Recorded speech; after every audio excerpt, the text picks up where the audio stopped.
the delay on our end. We're here today to talk about the progress of the SunShot Initiative, which has been one of the signature initiatives here for Secretary Chu and for the Obama administration that is working to make solar power cost competitive with traditional fossil fuels by the end of the decade, and really to seize a great opportunity for the country, both in terms of clean energy and our environment, but also our economy as well, as this is a huge growing global industry. And we're joined today by Secretary Chu, as well as the three leaders from the front lines of this effort. And I'm going to ask actually each of them to make a few brief comments, and then we'll turn to Secretary Chu, and then we'll be able to take some questions from folks on email and Facebook and Twitter. You'll be able to submit, and you can submit right now your questions about solar on our Facebook page, on Twitter or Google+ using hashtag AskEnergy, or by emailing us at newmedia@hq.doe.gov. Again, newmedia@hq.doe.gov. So with that, I'm going to turn it over to Jeffrey Halsey, who is the Director of Pollution Prevention, Remediation, and Air Quality for Broward County, Florida. And as part of our Rooftop Solar Challenge, the Broward team is helping local residents to save time and reduce the cost of licensing their home solar installations, which is actually one of the big costs in the rooftop solar market today. So Jeffrey, do you want to make a couple comments? Sure, thank you very much. I'll just introduce very quickly. To my right is Armando Linares. He's the Deputy Director of Broward County's Environmental Protection and Growth Management Department. And to the rear is Maribel Feliciano, and we're all part of the team here in Broward County that work on a project that we call Go Solar. Broward County is in southeast Florida. It's 1.7 million people in about 470 square miles, has 30 municipalities as well as an unincorporated area. And the goal of the Go Solar program, there are several, but the primary one that I'll just touch on very quickly was we wanted a turnkey online solution whereby anybody wanting a permit for rooftop solar installation within Broward County could go to one site on the web, pay one fee irrespective of the size of the system that they were installing, select a set of pre-approved design plans on the website, and upon selecting those plans and paying the single fee, be issued a permit, and so that they could go out and do the installation. And that system is now up and running. We just went live with it in the December-January time frame, and we're eager to start really pushing it and seeing what kind of response we can get. The project, Go Solar project, initially started with 14 of the 30 municipalities within Broward County participating with us, and one of the things that we're also going to be working on is trying to expand that to the remainder of the cities within Broward County and hopefully also other counties within Florida. So that pretty much sums up what we're doing here in Broward County. Very good, and we also have Jeff Allen with Solar Junction. This is a startup company in California that recently set a new world record for solar cell conversion efficiency. Jeff? Hi, yeah, so Solar Junction's a company in Silicon Valley in San Jose. We started in 2007 as a result of some development work done at Stanford University with unique dilute nitride material that we've combined with other materials to make a very high performance multi-junction solar cell. In fact, I think the initial investors first saw our technical founders and their advisor actually at Lawrence Berkeley, believe it or not, so small world. And we have benefited and been a participant in, I think, almost all of the last couple of years DOE programs, starting with the incubator, recently the SunPath, which helps us transition from 4-inch gallium arsenide wafers to 6-inch substrates so that we can reduce costs and dramatically improve the cost benefit of multi-junction solar cells. A multi-junction solar cell is used typically for concentrated photovoltaics, which is one of the highest energy densities, similar to solar thermal, for solar PV. And we're working with customers to move that forward and take that to very high performance and an aggressive roadmap over the coming years to 50% efficiency and exceeding that within the decade. Very good. And finally, we have Joe Desmond at Bright Source Energy. Joe is going to talk to us a little bit about their Ivanpah project in the Mojave Desert, which is a utility-scale solar installation that is the world's largest solar thermal power plant under construction. Joe? Great, appreciate that. Yes, most people, when they think of solar, oftentimes photovoltaics, but concentrating solar thermal has been around for a very long time. What we do is we use a field of mirrors to reflect sunlight on top of a tower to create high-pressure, high-temperature steam, which in turn is used to turn a turbine. And so our Ivanpah project, and I'm going to try the screen share here and see if I can show you what that looks like. Give you a sense of what you're seeing here is a tower. This is Unit 1. Can you see that? It's coming. Okay. What you're seeing is a tower in the center with a field of mirrors that we call heliostats. And those heliostats track the sun continuously throughout the day from a distance of up to 1 kilometer, accuracy to within 4 millirads on that. So what we're doing is creating that high temperature, high pressure steam. This unit is scheduled to be online. We're going through startup and commissioning process right now, but this summer it will be delivering. It's also, as you heard, the largest solar thermal project under construction in the world. But it's very exciting. And you might notice too, as you look down, that the mirrors are not necessarily leveled ground, but we adapt to the contour. So they are literally placed in service onto a pylon that's inserted into the ground and then controlled. As we're going forward, much like you've heard some of the other technologies, there are lots of opportunities to continue to reduce costs through either larger power block design or alternatively through wireless controls. And we also have a project dealing with the SunShot R&D initiative to reduce the heliostat fabrication costs. So very, very excited about the progress that's being made here. 392 megawatt nominal capacity. It will serve 140,000 homes annually, these 3 units. It has employed at peak 2,300 workers, and so very, very excited about the progress that's being made. All right, that's excellent. Thank you, Joe. And we'll turn now to Secretary Chu. Mr. Secretary, President Kennedy created the Moonshot Initiative to reach the moon by the end of that decade. What are we hoping to achieve through the SunShot Initiative? Well, what we're really hoping to achieve is that whatever particular solar technology is at work, that you could reduce the costs of solar energy to really be competitive with any other form of energy without subsidy. That's the goal. You've heard a number of things. In terms of, let me talk to the first thing that Jeff Halsey talked about. If you look at how much it costs for a homeowner in Germany to install solar, it's roughly 2,050 cents per watt. A watt is just a standard type of illumination, not a watt in Germany versus a watt in Arizona. Just under standard illumination. In the United States, the average is around $5.50 a watt. And if you break down the cost and think about it, the module itself is becoming a commodity price within 5 or 10% internationally around the world, the electronics similarly.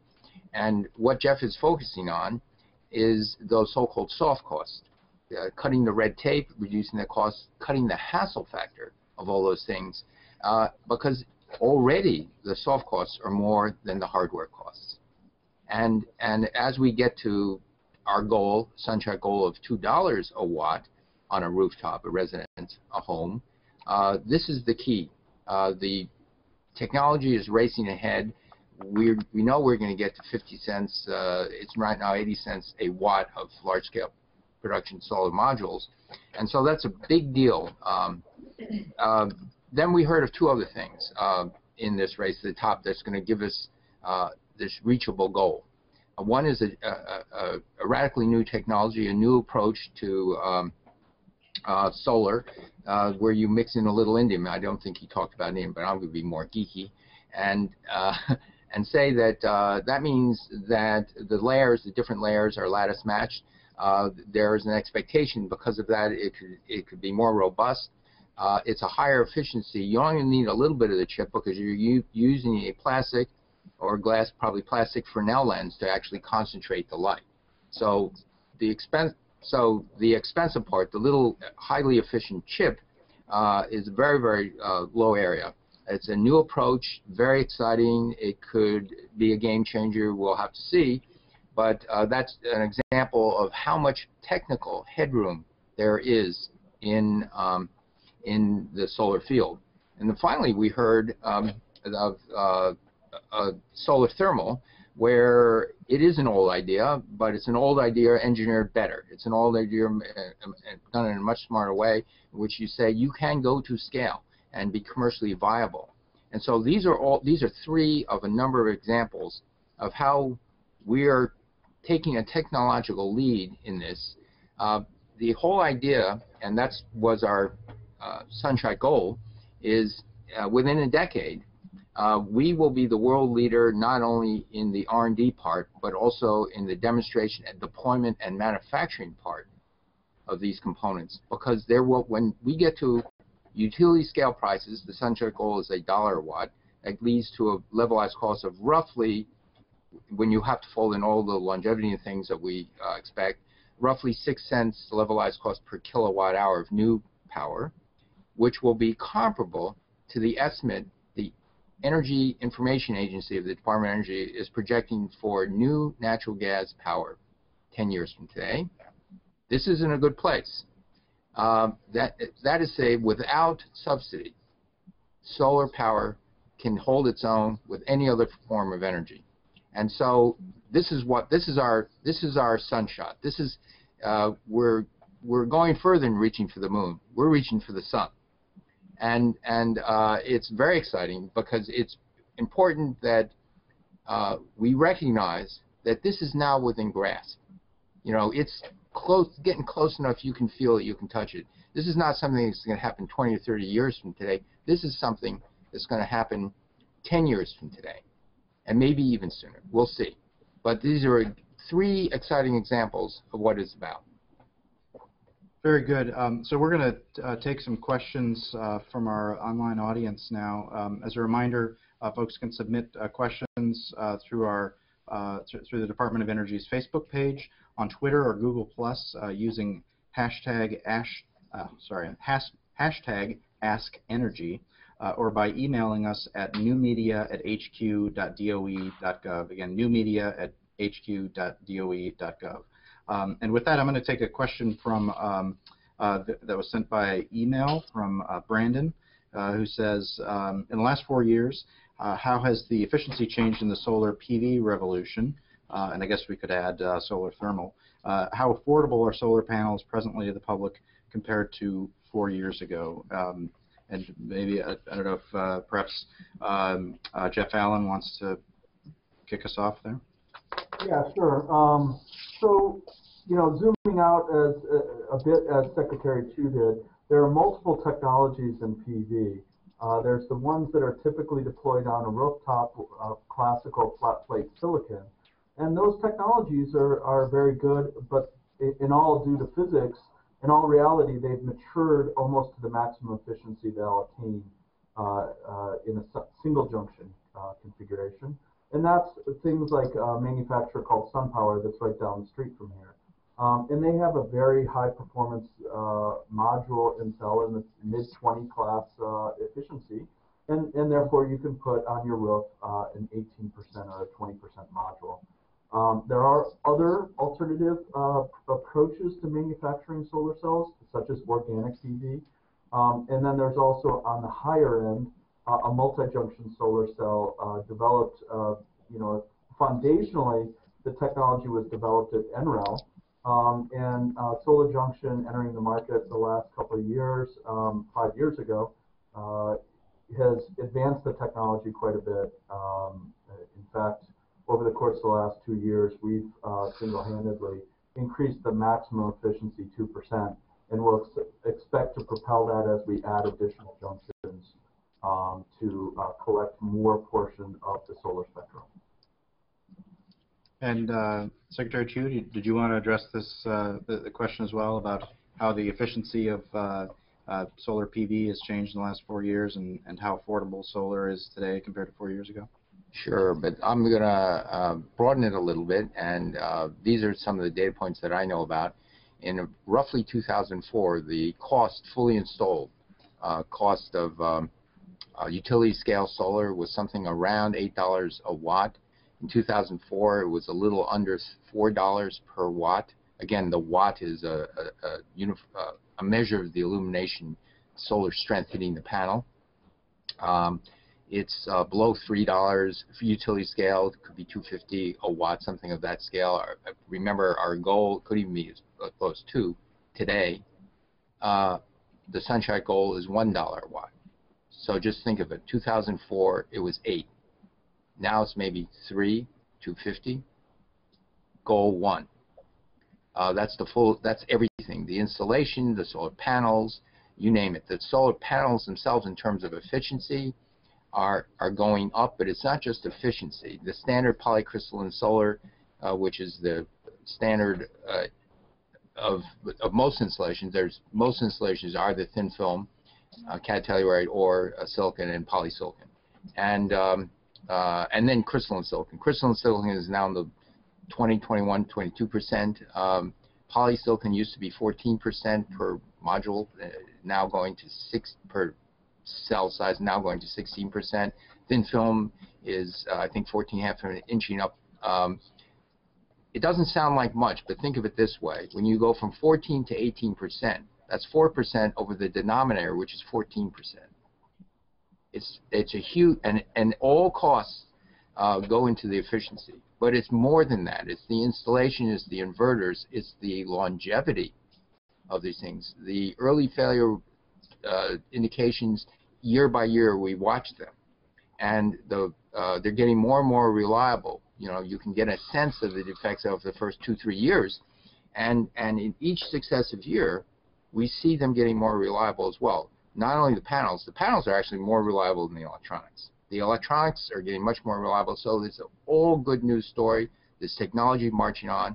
It's exactly like what we see in the computer industry, where you're following a learning curve, and as you follow this learning curve, or Moore's law curve, but in this case, for technical geeky people, learning curve is the right way to plot it.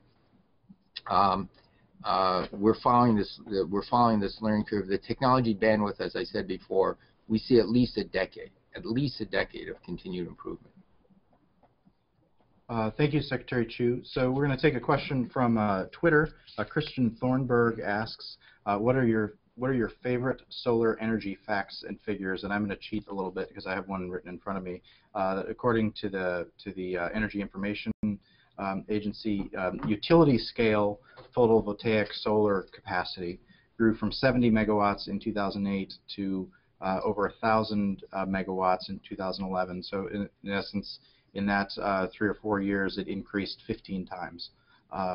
So I guess I'll throw it to our panel, see if anyone can beat that.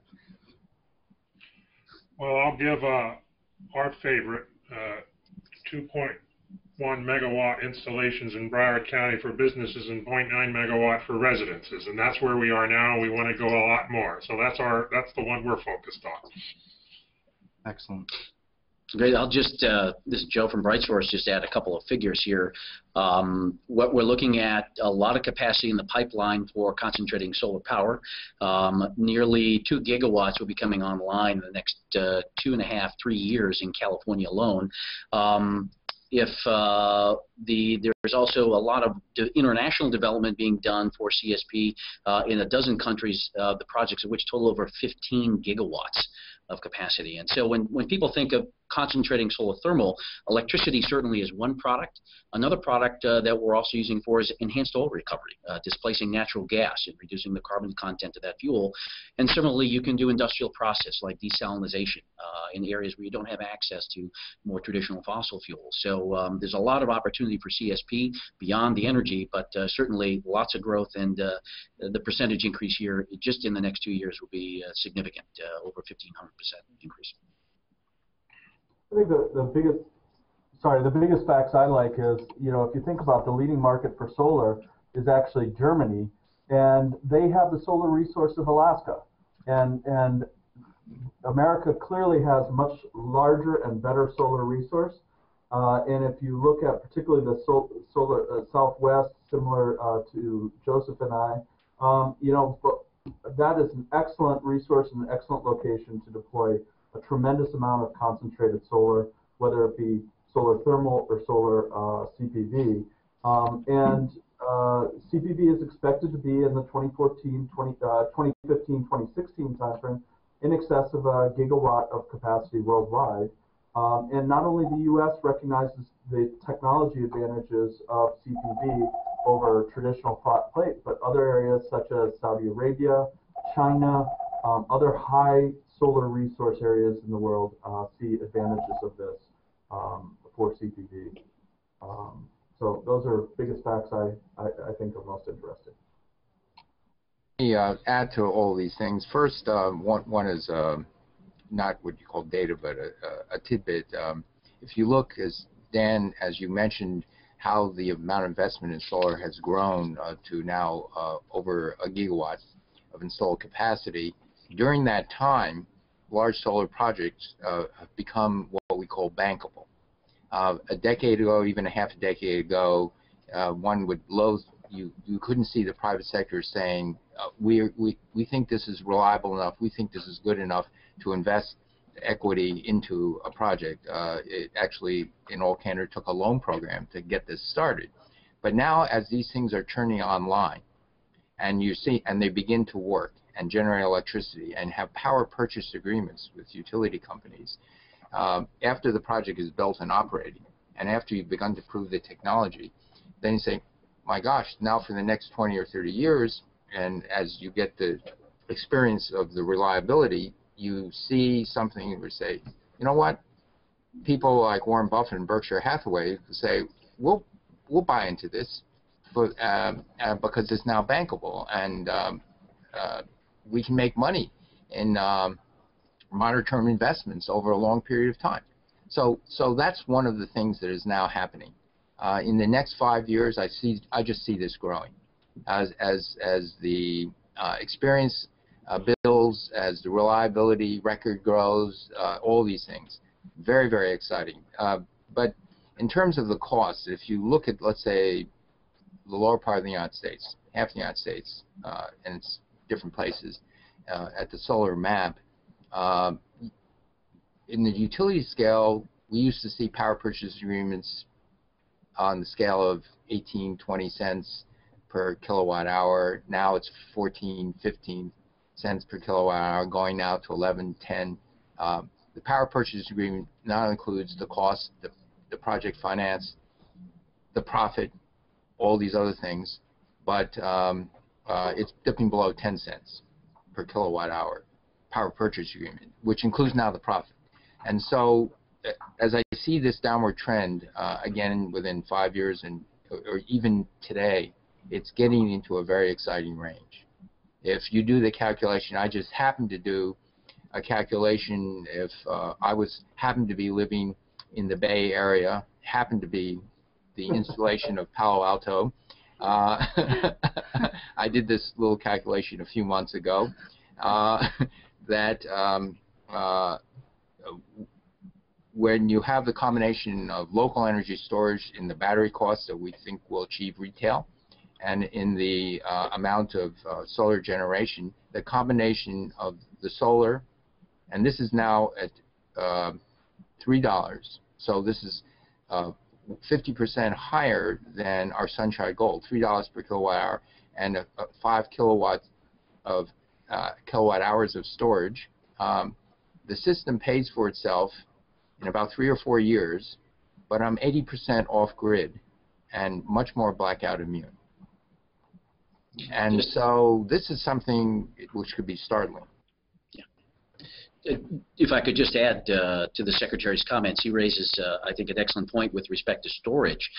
We talked a lot about the efficiency gains the technology, and certainly in CSP there's coding improvements, there are chemistry improvements in how energy is stored. And with thermal, you have the ability to store and capture that thermal energy, which we're seeing already demonstrated in projects in our pipeline of projects we'll be constructing.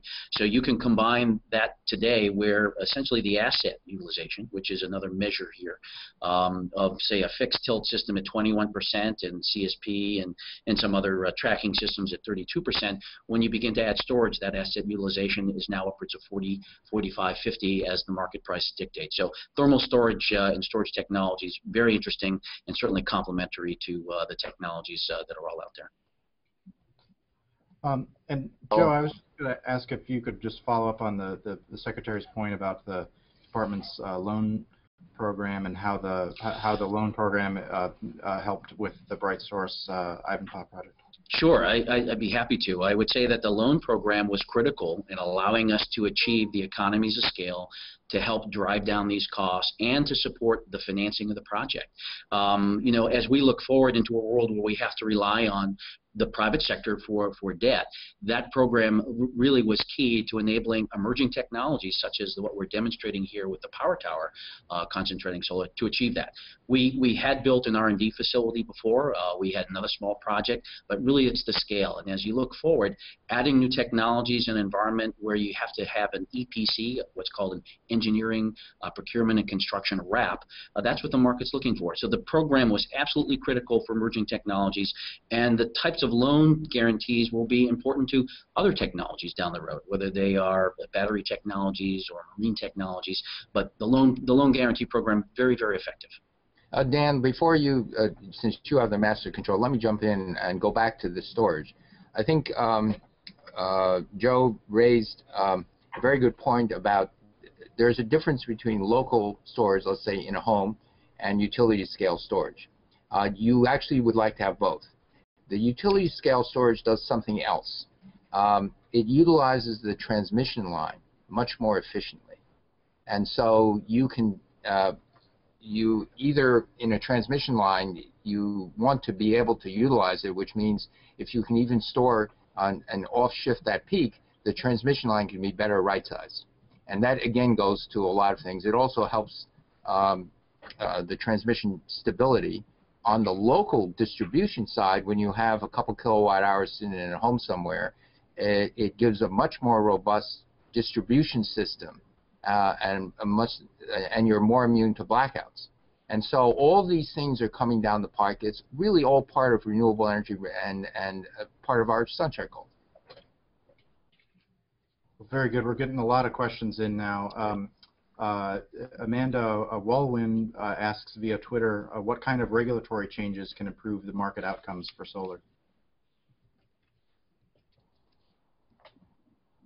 I don't know who wants to take that. Broward will respond a little bit to that. Yeah, Armando with Broward.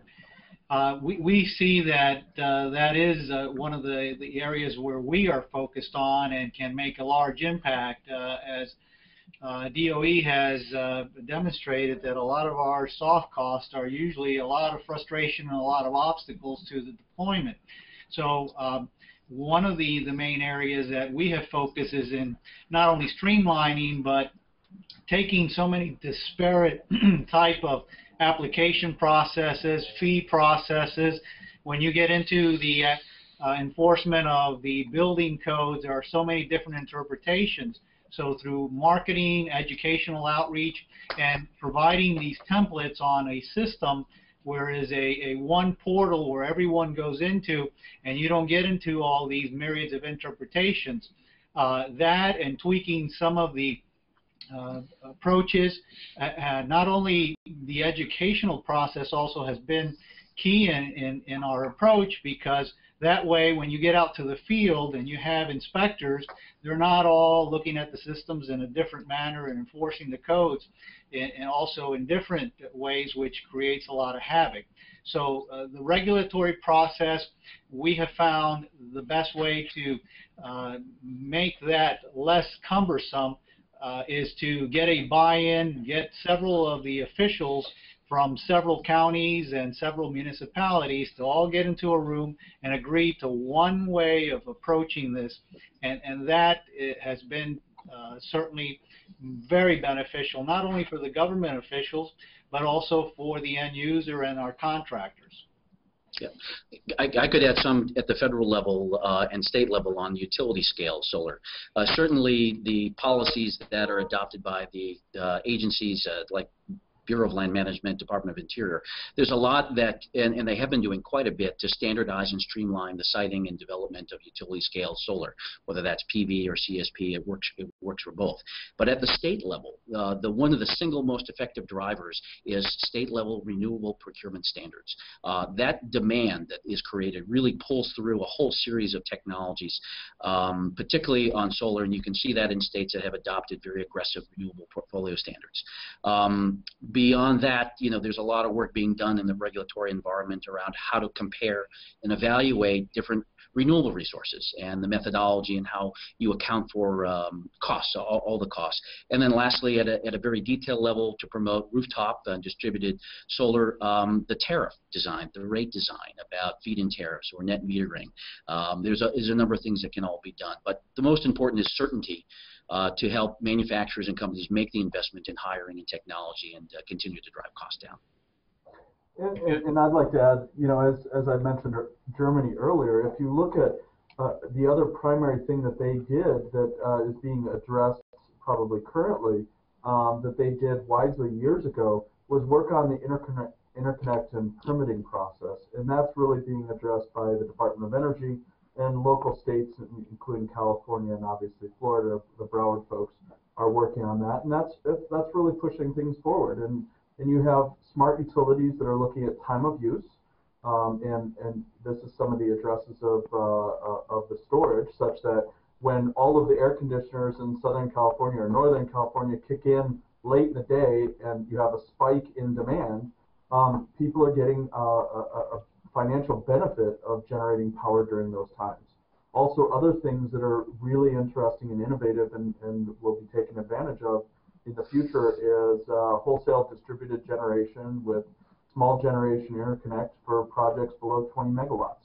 And that's really interesting, how to, for example, in the case of Silicon Valley, now you could site a small project in Gilroy and be on the distribution network versus being way out in San Luis Obispo, for example, and lose 30% of your power over the transmission grid structure. So a lot of interesting things being done on that area now. Let me add to all of this that as you look towards how technology is developing, you should actually begin to plan for that development of technology so that the local state policies aren't waiting. Let me give you one example. When solar was 1/10 of 1% or 1% of the local generation on a grid system, it was a little dimple. It was a little perturbation on what was going on. But now imagine if it's 10, 20, 30%, which is going to be very real. What do you do? What do you need? What the distribution company, the utility company would need a monitoring of generation on the rooftops. So very equivalent to the smart metering, they will actually need to know what's happening as the use of local energy storage, either put there by the utility company or in the home. They would actually like to know how that's, because that local energy storage, the distributed energy storage, will also be crucial for shifting from noontime to 6 p.m., 8 p.m. But they also need to know in terms of how you distribute the power and what you prepare for. All these things actually can be done. We know that there are projects going out that will start to be a service company that says, we will install on your rooftop, we will maintain it, you just buy electricity from us, but you don't have to pay any more money. Those types of models would actually, they enable the installer to put in those controls and communication networks that will be standardized. Now, my dream 5 and 10 years from now would be the following.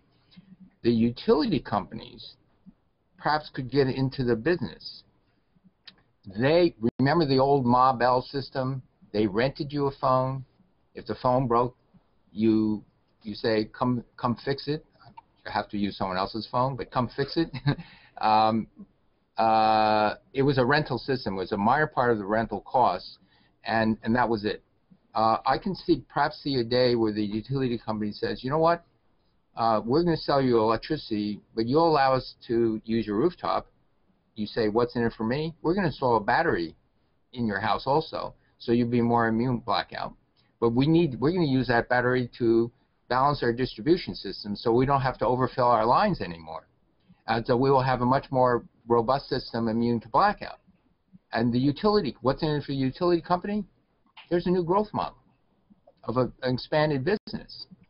Okay? So one of the things that we should start thinking of is totally different models.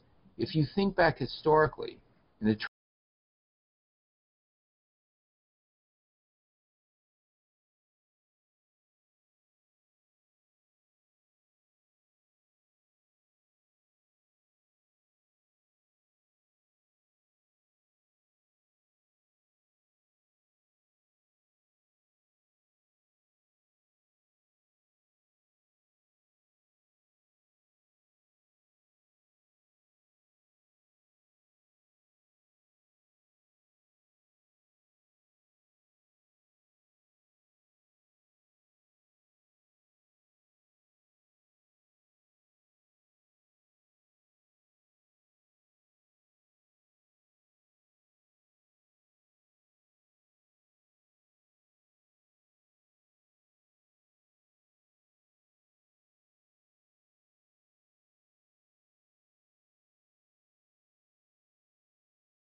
SunShot.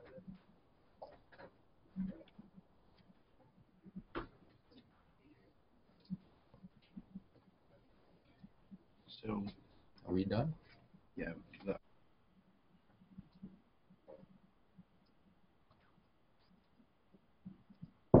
Somewhere. Here comes Dan. Dan just came running into my room.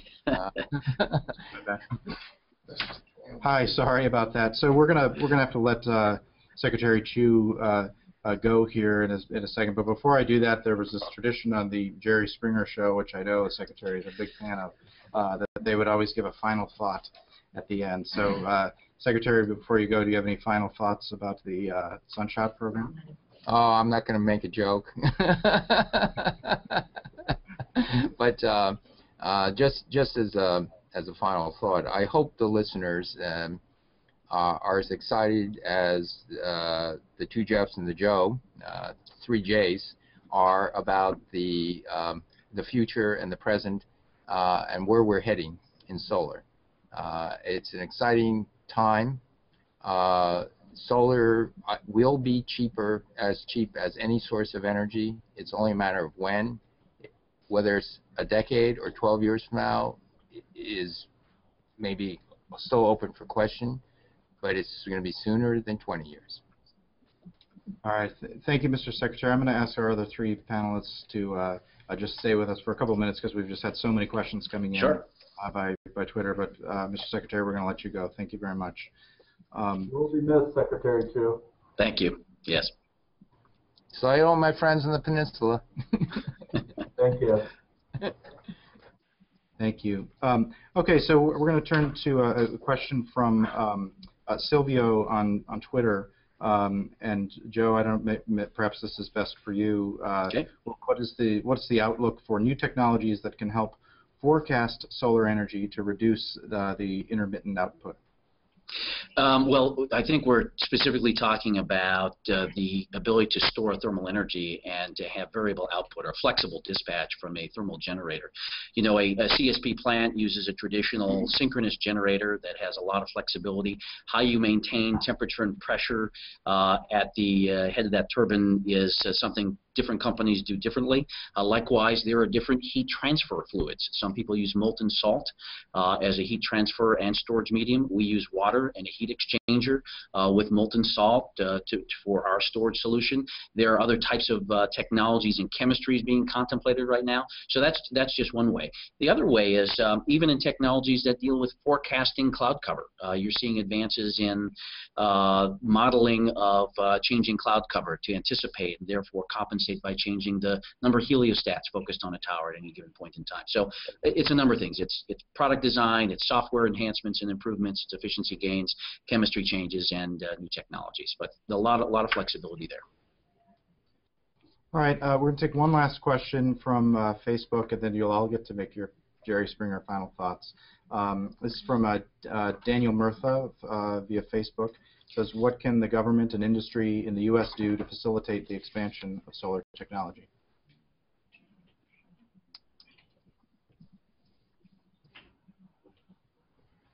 Jeff Allen, you want to? Yeah, sure. Well, you know, much as Joseph, we were actually a late stage into the loan guarantee. Unfortunately, it didn't work for us, but that was one thing that actually was a very nice structure because it helped de-risk at a time when the financial market were not kind to new technologies.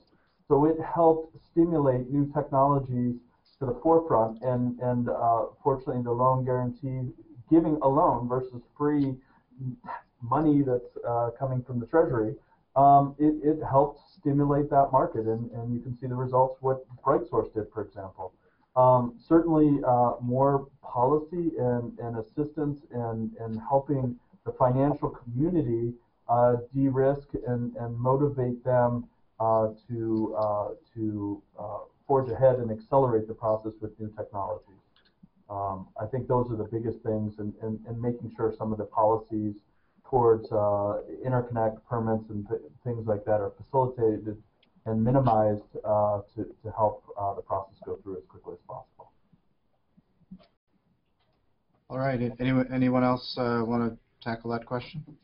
I'll just add, I think Jeff is correct. You know, it's supportive tax policies, supportive R&D programs, the opportunity to use those programs and policies to reduce the cost of financing. I think flexibility in how homeowners and businesses can pay for and the financial structures around. You see a lot of discussion these days around the idea of real estate investment trusts or master limited partnerships or crowdsource funding. For us, it's large scale, so we have different requirements, but it's the stability of the policy. Knowing what you have, given the long lead times, the investment in technology, the investment in equipment, you really need stable policies that are predictable, that we can count on as a private sector to make those investments. All right, so we are going to have to wrap up here. I really want to thank both our panelists and Secretary Chu, as well as all of the folks who've been tuning in online and submitting a great number of terrific questions. We're going to archive this on energy.gov in case you joined us late or want to watch it again or share it with a friend. Point them to energy.gov as soon as we're finished here. With that, I will go to, let's start with Jeff Allen on his final thought. Yeah, I think my final thought would be certainly both Solar Junction and our customers such as Soitec, who also has benefited from DOE, Aminex, Suncor out of China. CPV is an up-and-coming technology. Our customer base is pushing down the cost as quickly as possible and starting much earlier than the maturity of PV over the years. And Solar Junction is pushing forward the efficiency so that you get a real advantage looking forward. And a number of companies and organizations have predicted CPV to be the least or the lowest LCOE of the various PV technologies. So it's a very exciting time, lots of opportunities for technologies like CPV, and utilities are already adopting that in open competitions such as San Diego Gas and Electric. So it's exciting times, and we look forward to the coming years and the fun it will entail. Thank you. All right, and Jeff Halsey and the team in Broward. Thank you very much. I'm going to defer to Mr. Linares here. Yeah, I echo Jeff's thoughts about how exciting these times are. While those of you that are working on the hard cost and the infrastructure with a lot of new technology, it provides us with a lot of excitement to see the costs go down. On the other hand, we started out 1.5 years with an outreach to a population of over 1 million. And now 1.5 years later, we are getting interest from 5 other counties, which are hitting close to the 10 million population here in our Sunshine State. So as we move forward as a unit to bring down the soft cost, we are very excited to see in the future how both the soft cost and hard cost going down in price will allow us to deploy solar not only here in South Florida, but in all of Florida. About 30 seconds, Joe. Sure, I'll keep it short. I'll go back to something the Secretary said, and that is the grid's needs change as you get higher and higher levels of variable resource penetration, whether that's solar, PV, or wind. And it's important that people recognize the solar technologies are complementary. When you have storage capability and you can transform that to a flexible generator, that accommodates even more additional solar. So it's important that people don't view these as in competition with one another. They actually help to balance the requirements, and lots of innovation in the pipeline that you heard from the Secretary. So we are also very, very excited. Excellent. And for my own final thought, I would note that according to the 2012 National Solar Jobs Census, the solar industry is one of the fastest growing job markets in the country, with more than 119,000 skilled solar workers and growing at an annual rate of more than 13%. So we're going to leave it there. Again, this will be archived on energy.gov, so please share it with friends and come visit us again. Thank you. Thank you.